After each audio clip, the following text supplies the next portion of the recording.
Registered buyer, you click the buy icon and you're searching for a produce. So there's produce, these are the farm produce, and then there's supplies, these are supply products. So let's click view all.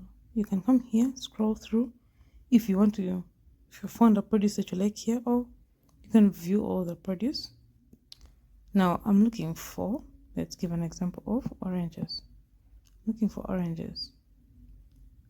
So I click oranges and I see, oh, there's a farmer called Ivy Ojok.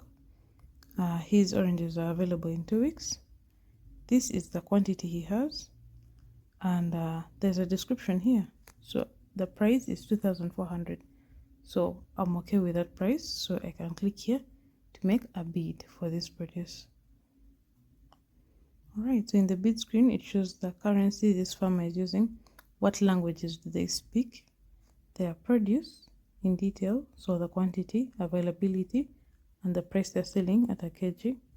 It shows here the top 5 buyer offers. So these are other buyers who have made the same offer for the same produce, but with different quantity and different prices.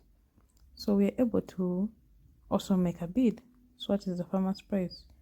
That is the price. So let's say I want to make a bid at 2,000 and I want let's say 100 kgs. So then I click submit. This will be rejected because it shows that the minimum acceptable price of this farmer is 2,200. So the price you have put is below the farmer's minimum. So the bid would not go through. So since we know that now, we can say 2,300. Then we can submit.